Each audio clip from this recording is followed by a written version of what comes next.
বাংলাদেশ জামাত ইসলামী যে ইস্যু নিয়ে রাস্তায় নেমেছে, মানববন্ধন করেছে, আমি আশা করব সেই সম্মানিত নারী সংগঠনদেরকে, নেত্রীদেরকে, কর্মীদেরকে আমাদের পাশে এসে দাঁড়ানোর জন্য। আমরা এখন ঘরে বসে থাকতে পারবো না।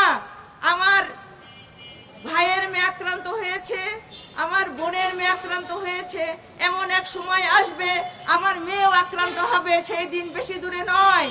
কোনো ঘরে যখন আগুন লাগে, সে আগুন যখন কেউ না নিভাতে না আসে, আপনার ঘরও কিন্তু সংরক্ষিত থাকবে না, আপনার ঘরেও কিন্তু সে আগুন এসে পড়বে।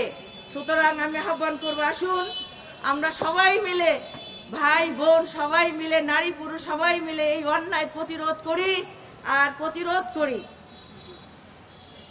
সরকার প্রধানের প্রতি আমার একটা আহ্বান, আপনারা ক্ষমতা নিয়েছেন, খুব ভালো কথা, আপনারা দেশ শাসন করেন, খুব ভালো কথা, আমরা আপনাদেরকে সহযোগিতা করব, খুব ভালো কথা, কিন্তু আমরা চাই না নারীর এই সহিংসতা বেশি দিন জিয়ে থাকুক। সময় দেন আমাদেরকে, কতদিনের মধ্যে এর বিচার করবেন? দ্রুত ট্রাইব্যুনালের মাধ্যমে আমরা বিচার দেখতে চাই। যদি বিচার না হয় আমরা আবার রাস্তায় নামবো, সবাইকে নিয়ে নামবো। সুতরাং আসুন আমরা সবাই মিলে প্রতিরোধ করি।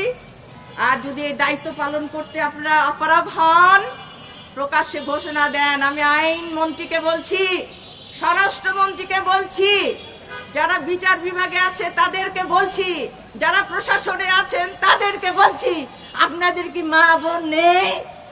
যদি মা বোন থাকতো আপনাদের ঘুম হারাম হয়ে যেত।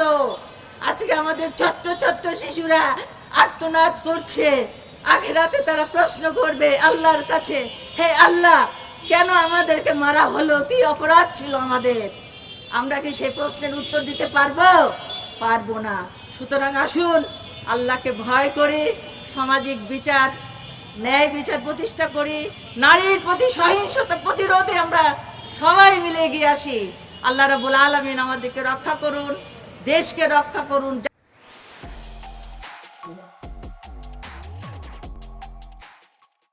বলতে চাই যে কখন একটি দেশে নারী নির্যাতন, এমনকি শিশুর উপর গণধর্ষণ এবং নির্মমভাবে খুনের ঘটনা এত ব্যাপকভাবে বেড়ে যায়, যখন সে সমাজ ভেতর থেকে পচে যায়। এবং আমরা দেখি যখন এটা তখনই আসলে বিচারহীনতার পর্যায়ে পৌঁছে যায় এবং ব্যাপক আকারে বেড়ে যায়, যখন সমাজের প্রভাবশালী অংশ এবং রাজনৈতিক ছত্রছায়ায় লালিত তথাকথিত মানুষ নামের পশুগুলো ছাড় পেয়ে যায়, তখনই এই বর্বরতা শেষ সীমায় পৌঁছে যায়। প্রিয় উপস্থিতি এবং সেই সাথে জনগণকে সামনে রেখে আমি বলতে চাই, যারা সরকারে আছেন, আমি 5 আগস্টের পর বাংলাদেশ, একটা নতুন বাংলাদেশ আমরা চেয়েছি, যেখানে নারীরা নিরাপদে থাকবে, নারীদের সম্মান রক্ষিত হবে। কিন্তু সেই স্বপ্ন আমাদের ধুলোয় ধূসরিত হলো। আমরা দেখেছি ক্ষমতাসীন দল এই 5 আগস্টের পর নির্বাচন পর্যন্ত 63টি ধর্ষণের সাথে তারা সরাসরি সংযুক্ত ছিল। এবং এখনো যে ধর্ষণ এবং নারী নিগ্রহের ঘটনাগুলো ঘটছে, আমরা দেখছি স্থানীয় পর্যায়ে রাজনৈতিক প্রভাবশালী ব্যক্তিবর্গ এটার সাথে সম্পৃক্ত। আমি বলতে চাই, যারা রাষ্ট্র ক্ষমতায় আছেন, এই শিশুদের আত্মচিৎকার এবং নারী নিগ্রহের ঘটনাগুলোই আপনাদের ত্বক উল্টে দেওয়ার জন্য যথেষ্ট। সুতরাং সতর্ক হন, এখনই পদক্ষেপ নিন।